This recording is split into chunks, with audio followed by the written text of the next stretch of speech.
50,000 में गेमिंग करना है भाई, गेमिंग के कंसोल होते हैं, लैपटॉप में गेमिंग नहीं होता है। अभी अगर आप एक गेमिंग खरीदने भी जाओगे ना, गेमिंग लैपटॉप भाई मिल जाए तो आपको 50,000 में पता है क्या मिलता है, एक GTX 1650 और एक RTX 2050। ये नहीं कह रहा कि बहुत ज़्यादा आउटडेटेड है, इसमें आप गेमिंग नहीं कर सकते, लिटरली आप सब कुछ कर सकते हो। पर लेकिन क्यों, क्या है, इसके बारे में बात करते हैं। आपको यहाँ पर 50,000 के अंदर आपको 8 GB का रैम ही देखने के लिए मिलेगा, 512 GB का आपको SSD देखने के लिए मिलेगा और i5 के 11 या 12 जनरेशन के प्रोसेसर आपको देखने के लिए मिल जाएंगे। अब AMD लेना है, ये इंटेल लेना है, इसके ऊपर बहुत पहले भी मैंने वीडियो बनाया जो नीचे डिस्क्रिप्शन पे दे देता हूँ। देखिए सिंपल सी बात है, इंटेल जो है वो प्रॉपरली गेमिंग के लिए बहुत ज़्यादा ही बेहतरीन तरीके से माना जाता है, बट वहीं बात करें हम AMD की, मज़ा नहीं आता। पर लेकिन अभी आपको करना क्या है, आप कोई भी लैपटॉप पिक कीजिए 50,000 में, आपका पहला और सब में यही कॉन्फ़िगरेशन आपको देखने को मिल रहा है। सबसे पहला i5 मिलेगा, 11th या 12th जनरेशन मिलेगा, या तो GTX 1650 होगा या तो RTX 2050 होगा। दोनों में 4 GB का ग्राफिक कार्ड देखने के लिए मिल जाएगा। ये सारे ही यही चीज़ है जो सारे लैपटॉप में आपको 50,000 के अंदर देखने के लिए मिलेगा।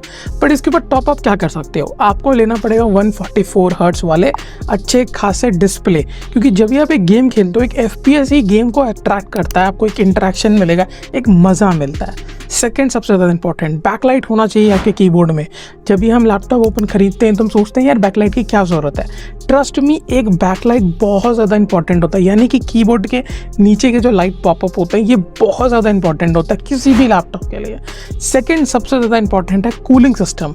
अब लैपटॉप यूजुअली ये क्या है, पोर्टेबल है, तो उसको गेमिंग के नज़रिए से कभी बनाया नहीं गया, और आपको एक हैवी गेम करना है तो मैं रिकमेंड करूँगा कंसोल पे ही जाना, या तो आप एक डेस्कटॉप बिल्ड कर सकते हो। प्रॉपरली गेमिंग करना है तो आपको 3050 RTX जाना पड़ेंगे, जिसमें हाई एंड गेम्स भी आराम से करेंगे, या तो आप आगे भी जा सकते हो, RTX के बहुत सारे सेगमेंट है, बट आपका बजट बहुत 50,000 टाइट है। 50,000 में आपको यही दो चीज़ देखने के लिए मिलता है। पहली बात करते हैं यहाँ पर जो हम खरीदने वाले हैं, जो मैं आपको रिकमेंड करने वाला वो है Asus का 15। अब Asus F15 काफ़ी सारे सेगमेंट में आपको देखने के लिए मिलेगा, पर आप कोई भी लैपटॉप इसमें पिक कर लीजिए। जैसे मैंने पहले बोला i5 11 जनरेशन, 8 GB 512 GB का SSD मिल जाएगा आपको यहाँ पर कूलिंग भी मिल जाता है, यहाँ पर 32 GB का एक्सपेंडेबल भी मिल जाएगा, NVMe यानी कि एक तरीके का SSD का स्लॉट होता है जो अच्छा होता है। नहीं तो यूजुअली क्या होता है, SAT यानी SATA का या HDD, ये दोनों बेकार होते हैं, इन सब पे मत जाना।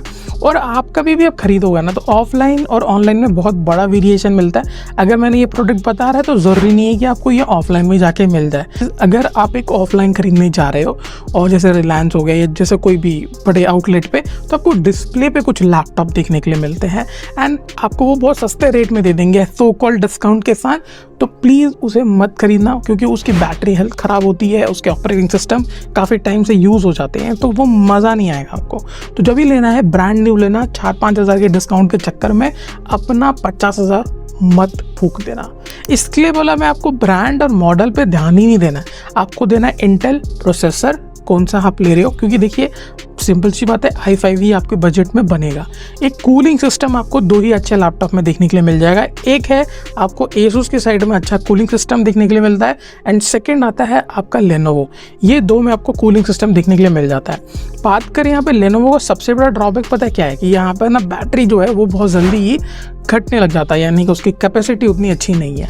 बट देखिए जैसे मैंने आपको बताया था, ये दो प्रोडक्ट मैंने आपको यहाँ पे क्लासीफाई कर दिए हैं, आपको लेना है ले सकते हो। इनफैक्ट Asus का एक और है 15 है। आपको याद रखना हर लैपटॉप के नीचे एक सीरीज़ होता है, और आपको जब भी एक लैपटॉप खरीदना है, जो तीनों मैंने आपको भी दिखाए, इसके बाद भी अगर आपको कोई भी है तो आप नीचे कमेंट सेक्शन में पूछ सकते हो कि भाई ये लेना है कि नहीं लेना है। पर जब एक लेना होता है तो आपको कभी भी खरीदना है तो i5 11 जनरेशन 12 जनरेशन के साइड में एक अल्फ़ाबेट रहता है, तो आप हो सके तो H सीरीज़ के ही लीजिएगा। H सीरीज़ काफ़ी अच्छे होते हैं। देखिए बैटरी उसमें नहीं मिलता है, H सीरीज़ में कभी बैटरी परसेंटेज जो है बहुत जल्दी रिड्यूस होने लग जाएगा, बट आप एक एफिशिएंटली काम किए। आपको यहाँ पर थोड़ा अगर आप बजट बढ़ा सकते हो और आपको लगता है कि नहीं यार मैं थोड़ा बढ़ा सकता हूँ, तो आप RTX के 3050 वाले पे जा सकते हो, एंड उसके आगे भी हाई एंड तो बहुत कॉस्टली हो जाते हैं।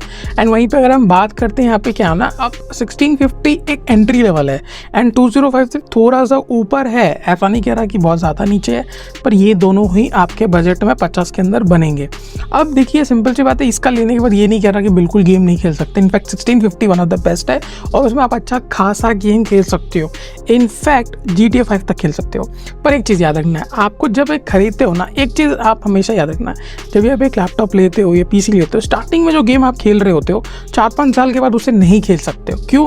क्योंकि हार्डवेयर जो है वो पुराने हो जाते हैं, तो उसकी वजह से आप अपग्रेड जो है लैपटॉप में थोड़ा सा क्रिटिकल हो सकता है। बट वहीं एक डेस्कटॉप लेते हो तो डेस्कटॉप में आप अपग्रेडेबिलिटी बहुत ज़्यादा है, एक्सपैंडेबिलिटी ज़्यादा है। चीज़ देखने की बात है कि आपको हमेशा अगर ये सारी चीज़ मिल भी रही हैं तो आपको हमेशा 8 GB का ही रैम देखने के लिए मिलता है, एंड 8 GB बहुत ज़्यादा कम होता है, आपको लेना चाहिए 16 GB। अब 16 GB जो लैपटॉप में मिल रहा होगा आपको, उसमें 512 का SSD नहीं मिल रहा होगा, उसमें आपको SATA वाला SSD मिल रहा होगा।